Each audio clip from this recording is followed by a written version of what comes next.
If I could go back, there are some things I wish I had done differently when it comes to making money. Now, don't make the same mistakes I did.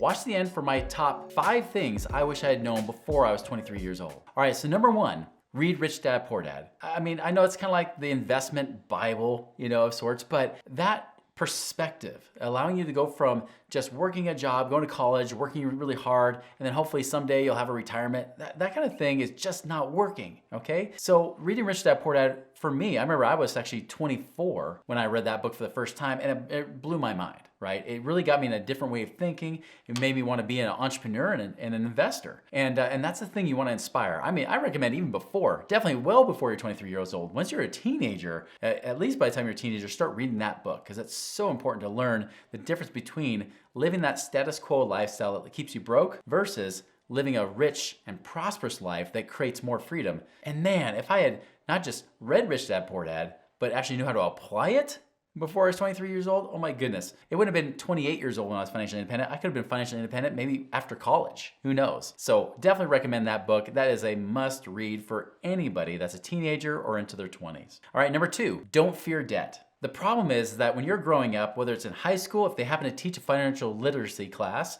or even in college, especially when you have college student loans and things like that coming to happen at that point, everybody's gonna tell you, get rid of debt, avoid it, pay it off as fast as you can. And so there's this whole army of people coming out of college that's like saying, oh, I hate my student loan debt. I gotta pay it off as fast as I can. But the crazy thing is when I look at their financial situation, I say, my goodness, this is one of the best debts you could ever have. It's so cheap.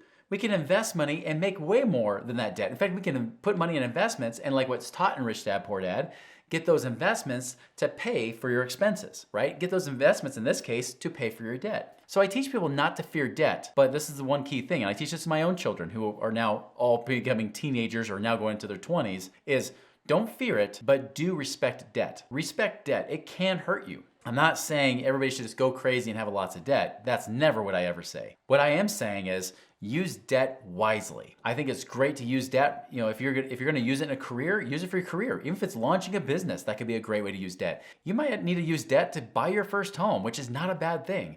Buying a car, a reliable car to get you to a better job, to get better pay is a good thing.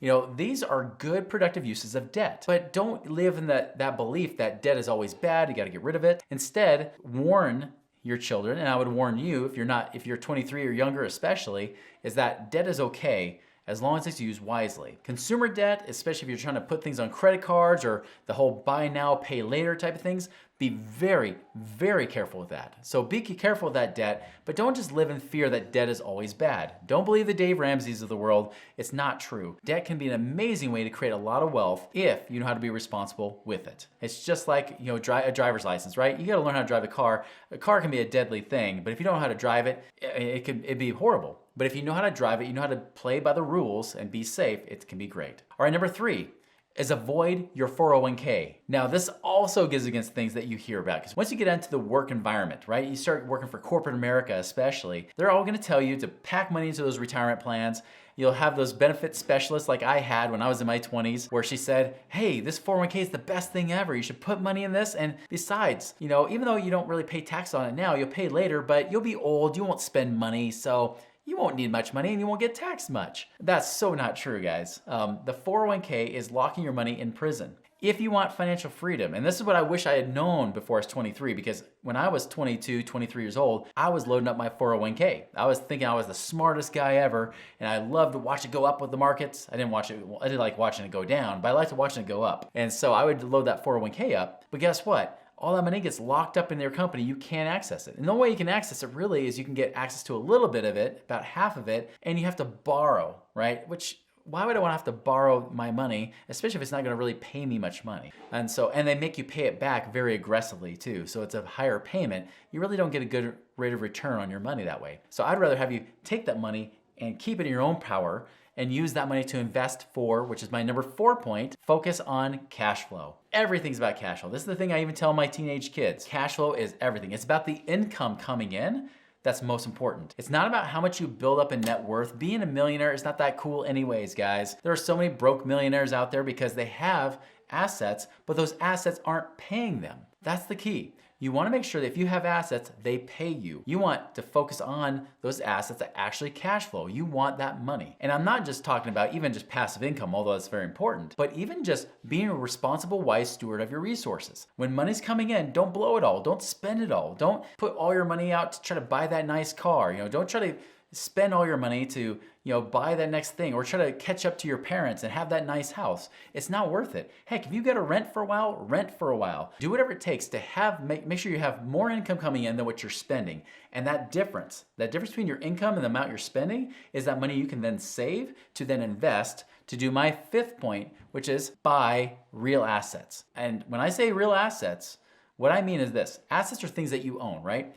But real assets are things that actually have tangible value. They're real. They're kind of things you can actually touch, right? I almost said taste. I'm not saying you're gonna taste or lick a building, for example, but there are things that are real. Things that aren't real are a lot of things that are exciting, especially the younger generation right now, like digital things, like like tokens and things like that, NFTs. NFTs, guys, is purely, it's really like the 90s equivalent of baseball cards for us. I know I was the guy that bought all these baseball cards and basketball, football, sports trading cards in the 90s and the late 80s. And those are the times where that never came to fruition. It never became that valuable. Yes, I made more money eventually when I finally did sell them off or donate them, but I'll tell you guys, those weren't real assets, right? Those things were really just like trading things. They were just collectibles that ended up not being worth much because there's so many of them out there. Now we're seeing this in the digital space with NFTs. We're seeing this even in the crypto space. Those are not real assets, guys. Those are not tangible assets that you can really count on. Those are the things that can cause you to go broke. Stocks, same thing. Everybody tries to talk about stocks or even buying options, which can make you richer than stocks, but you can also go poor faster. You can go broke faster than anything. Those are not real assets. Those are arbitrary numbers. They're just things on a computer. They don't really matter. They don't mean much. And there's a lot of people out there that are smarter than you that are manipulating those kind of markets, and that could cost you everything. And so you want to buy real assets, things like real estate. Real estate has consistently, over the history, it might sound totally old school, but the truth is it works, right? Those are real assets and you can make a heck of a lot more money. And I'll tell you this is actually a bonus tip I'm gonna give you. And this probably is one of the most important tips I can give to anybody who's 23 or younger right now, is that this bonus tip is follow good mentors. Follow mentors, right? People that have been there, done that, and still doing it today. And this goes along with my fifth point about buying real assets. When you really look at people that have good wealth, people that have made a lot of money, they are successful. And I don't just mean that they drive fancy cars. Don't look at the outside, the houses and the cars and everything. Look at more their life. What do you want your life to look like? Do you want a life that just has a lot of stuff, a lot of toys? Or do you want a life full of freedom? And yes, you can have both. But I'm here to tell you that there are real people that get real results, and that's because they buy real assets. And you want to follow those kind of mentors, right? And those mentors do exactly what I just talked about. They read Rich Dad, Poor Dad, and they didn't just read it, but they practiced it in their life. They made it real. They didn't just say this is a great book. They actually did something with it. They didn't fear debt. They were willing to use debt as a way to create leverage. They were willing to be wise stewards of that money, using the ways to buy real assets that paid them money. They avoided their 401ks. I'll tell you, my friends and I, when we talk about our 401ks, we laugh at it, okay? Anybody that's a multimillionaire, especially when we're in the real estate space, think that 401ks are just a joke to keep middle-class people trapped as middle class. And that's really what they were. They were never intended for the middle class. Even the guy that created the 401k regrets that the middle class are using it now because it didn't make sense for them. It wasn't for that purpose. But unfortunately, corporate America loves the 401k because they don't have to pay you pensions anymore. So they're like, great, you take all the responsibility for your life. We don't have to pay you anything. We'll just pay you a teeny little match. Yay. And then you find out at the end, just like my dad did when he's 61 years old, sitting with me as a 20-nothing financial advisor. And he's sitting with me saying, how do I retire? And I said, I don't know. You just did everything right. You did your 401k. Why didn't it work? It's because it doesn't work. Focus on those cash flowing assets, and especially when you buy real assets that then pay you cash flow, passive, stable, predictable income each and every month or quarter. That is when you create a free life, especially when you keep your expenses under control. You live your life wisely. You will come out that you could actually be, if you're younger than 23 right now, it's possible you could be financially independent by the time you're 23. And then you're gonna be doing these videos or doing other things to help tell people how they can do it and creating your own ripple effect through people's lives. So guys, if you like this video, please click like on this, subscribe to our channel. And by the way, if you think this is great, check out the next video, which is how to make $5,000 a month in passive income.